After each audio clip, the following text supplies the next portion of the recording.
structure, consistency, follow through. These are all topics that people love to should the rest of the parenting world. Do we really need any more lists? Especially right now. So mother of twins, Molly Boyl, is fitting us in during nap time as we uncover real-world solutions in facing family life with little ones. Today, we're looking at home life structure that will allow us to breathe with our kids as we're processing how during this time we can create a doable parent plan.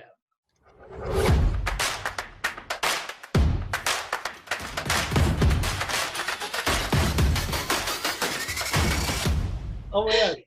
All right, here's a little intro for you guys. Ready? Yeah. About 15 years ago, I was going through reinvention. I was recently divorced, living in a friend's attic, and this was the bedrock where you realize it's time to take up martial arts. Not just any martial arts, but Brazilian dance fighting martial arts.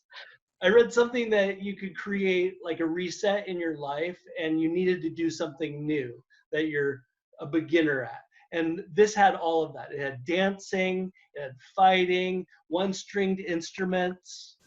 I was the anti-expert. Every week I would take a deep breath and go, and I would feel and look like a fool. There was people doing flips and headstands, and I was not. They had cool Portuguese nicknames that the master gave them. He was like, she is destreza because she is cunning. You know, oh, he is hero because of his acrobatics. And every week I would come back and I would always be messing up. It'd be one step forward, two steps back. Then month 7 arrived and I started getting the hang of everything. Like we circled up to do the dance fight and I dodged Euro's flips and I got away from Destreza's traps. The master jumped in and after a few moves, I fell down. And when I fell down, he laughed. He's like, oh, I know what your name is. I was like, oh my gosh, I made it. I was part of the team. My eyes dazzled as I was ready to be named. And he's like, we will call you Pateta. Pateta. I love it. Pateta. I have a name. I made it. Pateta. Your name is Pateta because you are goofy. So as parents, we're always navigating being a beginner. And once we think we have a clue, our kid moves on to the next stage. So there's so much well-meaning literature out there that says, you know, this is what a parent is. And when we try that name on, we just feel goofy. So in light of COVID-19, we have seen toilet paper shortages, layoffs, parks that are closed, grandmas that are comfortable in online meetings. Right now, our living spaces are needing to be reinvented. Past roles dictate what moms and dads do, but are those models really helpful? So that's our challenge for today is we need to find a plan that allows us to be okay as a beginner with COVID-19 world. We are with Molly Boyl, and we're processing parenting little kids while we're in a quarantine. And Molly, you've suggested to me that you may have the secret to success. What is that secret, your secret to success? I think what maybe you're referring to is lowering the bar, I feel like, is what we're talking about here. Tell me more about that. Why do you need to do that? So I think, and I'm noticing that, you know, our audience so far is by and large not dealing with little tiny kids running around in their homes. But I sort of feel like this is applicable to everybody for just the reasons that you were talking about. COVID is a new experience. And I feel like we could all benefit from having a lower bar right now, because what we don't need is to feel like we're set up to fail. Like there's a new expectation for us to not achieve, because nobody knows how to do this right. Yeah. Like there isn't an expert. So yeah, I'm leaning hard on having a lower bar. What was the bar, and how did you lower it? Great question. I actually, just the other night, I looked up, I don't know who's familiar with Maslow's hierarchy of need. But in psychology, it's this idea that you can't, do a certain thing until you first like clear the first step. So like, I feel like in parenting, in general, the idea is you're tasked with the most important job you've ever had. And if you screw up, then this little innocent person suffers that screw up, right? Yeah. So like, that's just a lot of pressure for anyone. And as much as I try in daily life to counter that pressure, things seep in, and I'm like, I'm going to have less screen time for my children because, it's not good for their growing brains, or I'm going to avoid sugary foods at all costs, or I'm going to brush their teeth both in the morning and at night. Like just, there's a million little things like that. And before COVID, I would say those were still pretty important to me, and some of them still are, but I think this is a great opportunity to really embrace like letting things go, or letting things be only as big as they are and no bigger, if that makes sense. Yeah.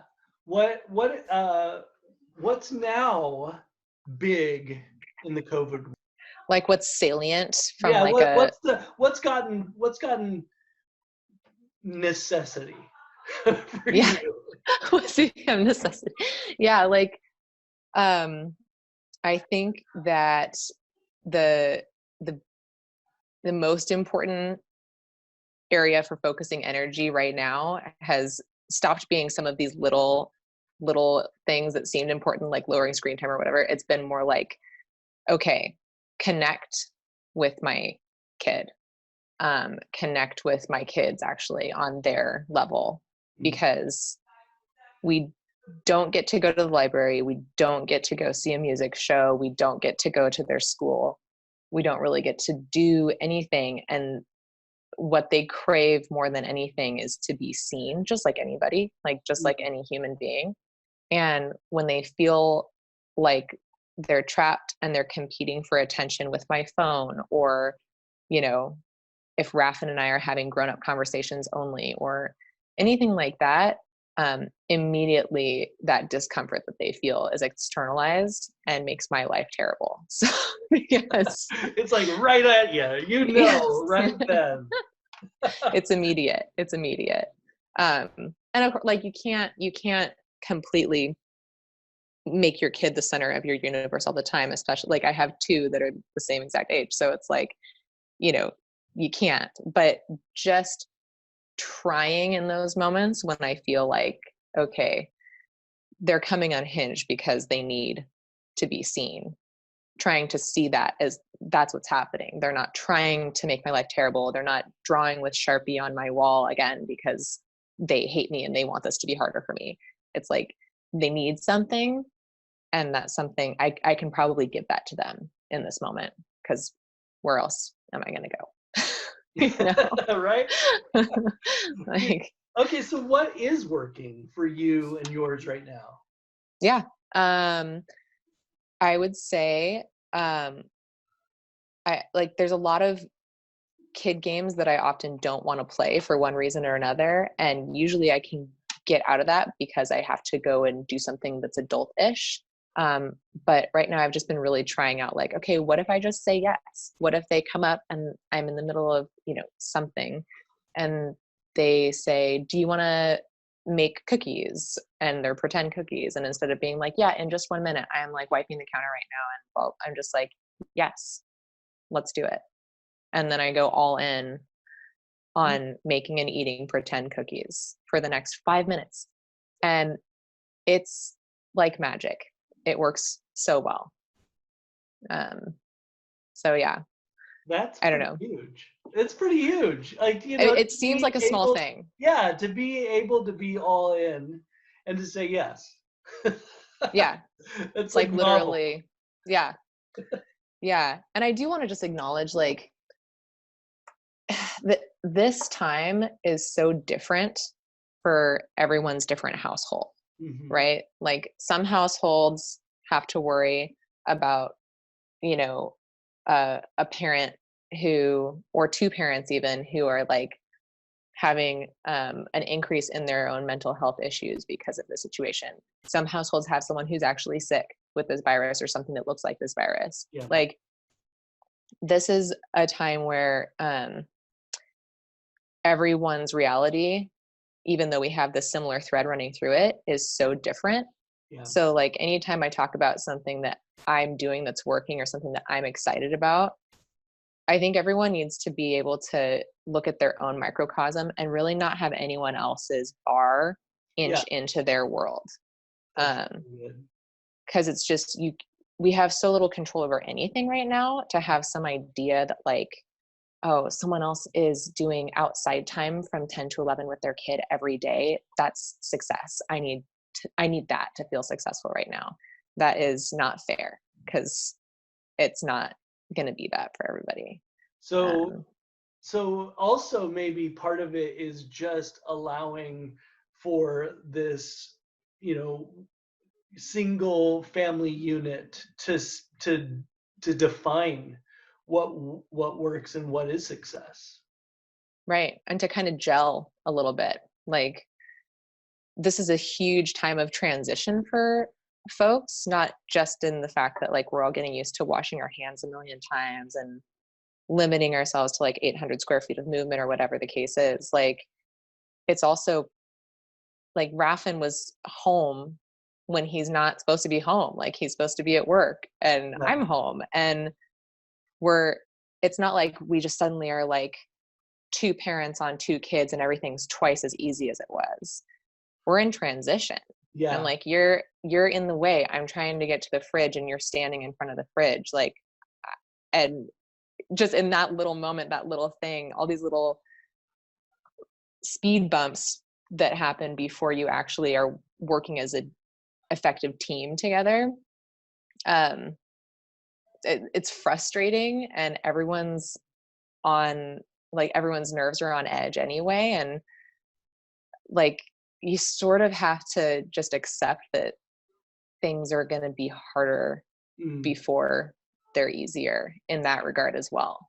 And Yeah. everyone's doing something new. There's different players on the field. Has this situation and Raffin being home shifted your partnership and the way that you co-parent and the roles that you guys had and now have? um yes and no. Like, and I think part of that is, you know, he's it's not as if he's never around normally. So there are, weekends, Hmm. there are things that he and the girls do and whatever. But I would say it's been too short a time for us to like get into some sort of routine of like, oh yeah, you're in charge of this thing, I'm in charge of this thing, like we're working together, Yeah. there's a clean baton handoff. Like no, it's clumsy, it's messy, we're frustrated with each other, or I'm frustrated with him and he doesn't know, or like Right. whatever.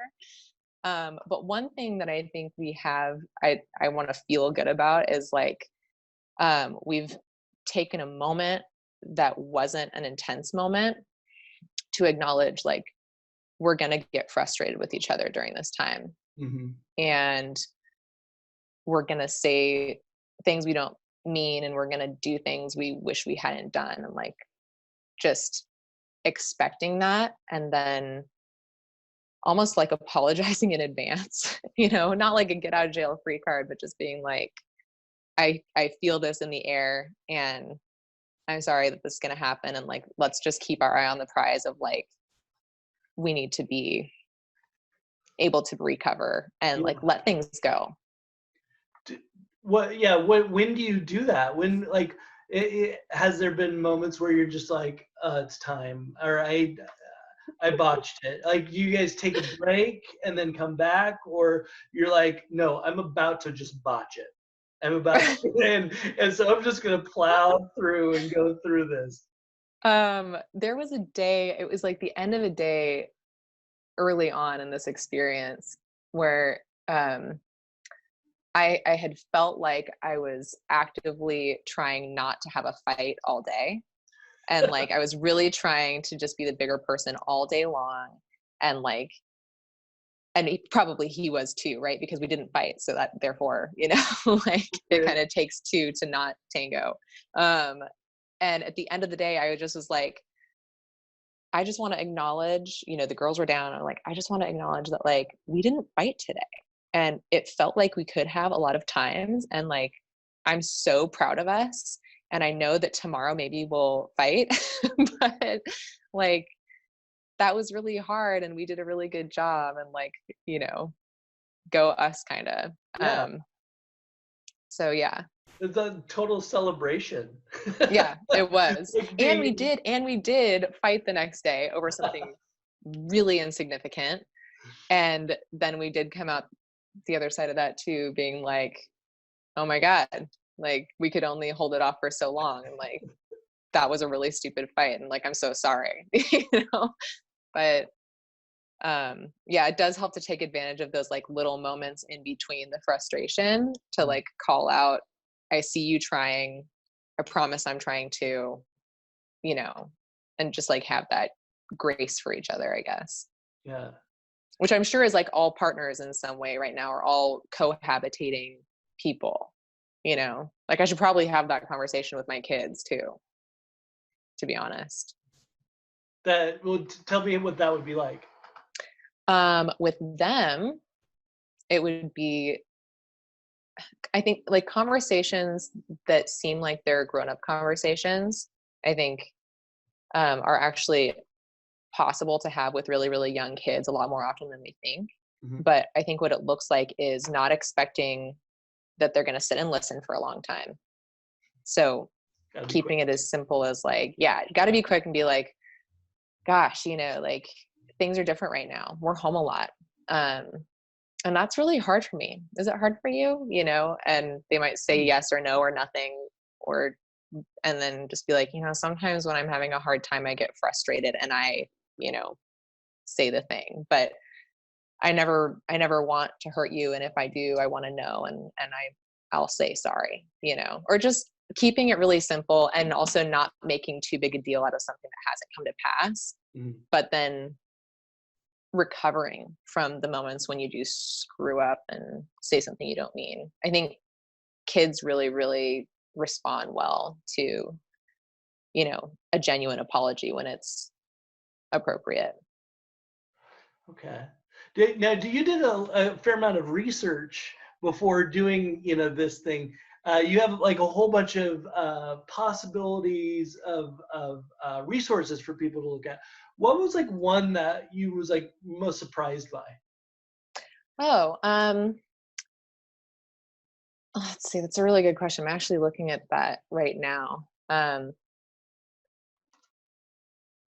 Well, one thing that I was surprised by is just like how quickly so many resources became available. This is sort of like in the should onslaught category of Yeah. things. I really don't think that people who are like sending out resources to parents right now are trying to overwhelm them. But I think that, I mean, even I'm just looking at this list and I meant it as a use this if you want it, don't if you don't. But it looks kind of daunting. Like on a bad day, I would look at this list and be like, like I can't, No. Zero. like things are hard.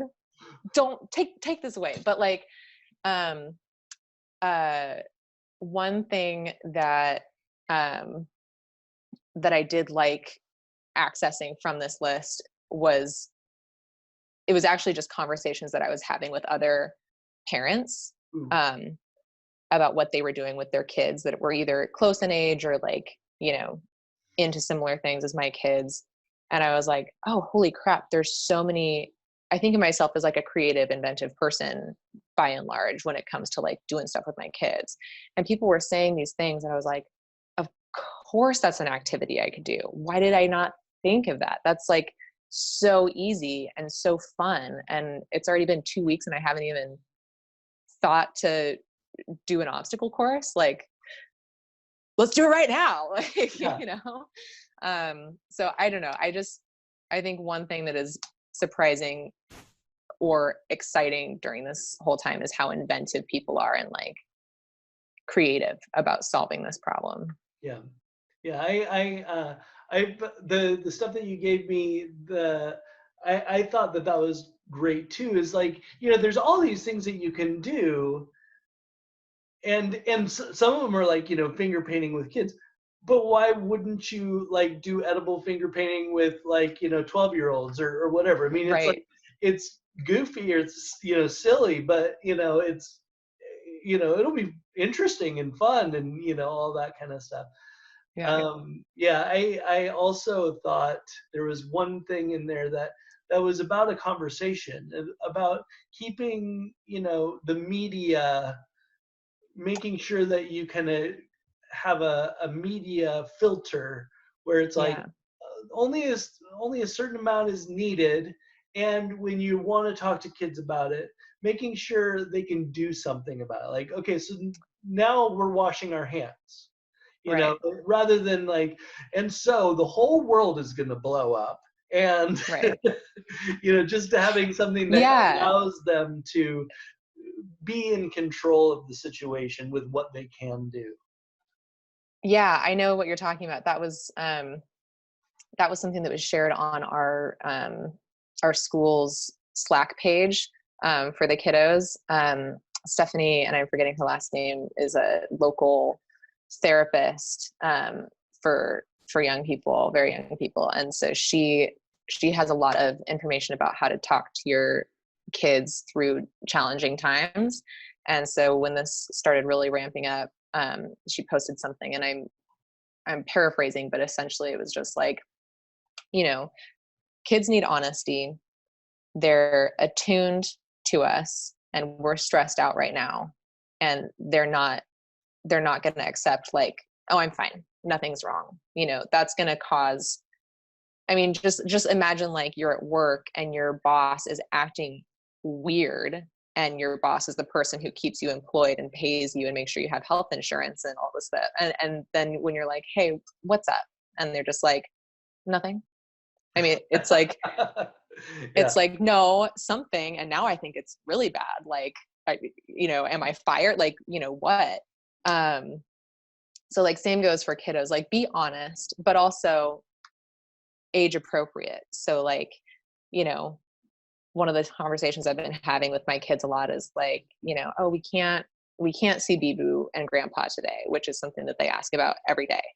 And when they say why, and part of it is they want to hear this over and over again to make sure that this is real, like all of us are struggling to believe that this is real. And I'm just like, yep, remember we were talking about how there's a new germ out there and it can make people really sick, and you know what it's like to feel sick, and Yeah. we don't want to get sick, and we don't want anyone else to get sick. And so that's why we have to not, you know, be with people right now. And they're not like, oh, you know, but it's so it's not like gratifying in that way, but it's slowly sinking in, and it's true. Like they're getting information that they're asking for. I kind of took the question two different ways. There's like what my plan was going in and what my plan has become. So Nice. my plan going in was like to create a day-to-day structure, to impose like the structure that our life used to have on our day to day. So like meal times consistent, you know, activity windows consistent. And what that has become is a piece of paper that's taped to our window that says when we're going to do things. And it's like plus or minus an hour kind of as I see fit or can handle that day. Yeah. like subbing things out as needed, but but just having it there makes me feel like this isn't all just like happening to me. Like I did something, you know? There's one out here that says I have a dedicated time to answer questions. Make a stage or a special place to have this fun activity. Give them hand puppets. Act out feelings. That's a really good idea. Yeah, that's a great idea. I know for me, I'm kind of like just like if you have one thing that you can do, what is that? And for me, it's if I can plan something the night before, then that can all get botched, but at least I planned something the night Yes. before. It just allows me to kind of give some sort of structure.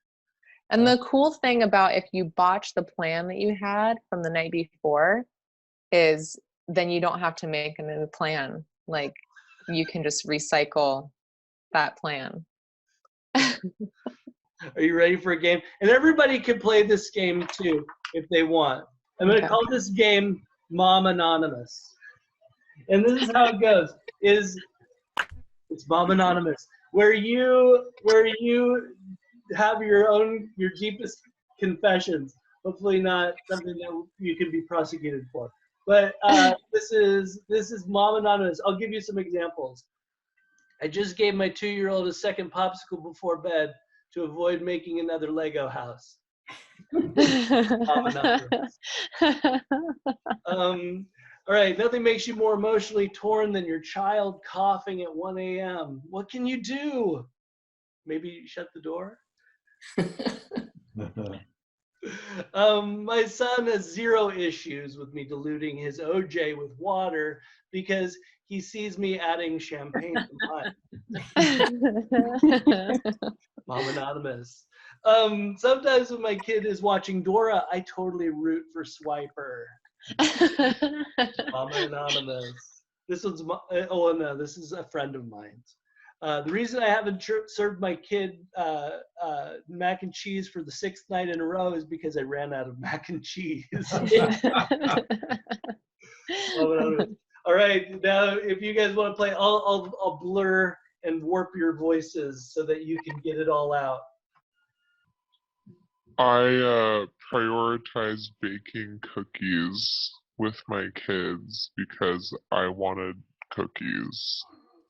So they shared one and I ate the rest. Mom Anonymous. It's okay to make hot chocolate because they love it so much, and then they love you for giving it to them.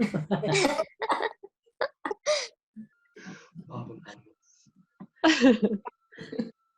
Sometimes I don't want to fight my kiddo when she tries to drink my coffee and I just let her.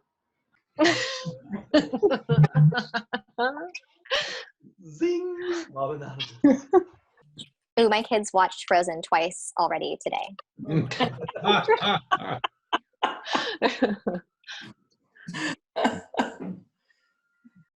Molly, is there something that's surprised you?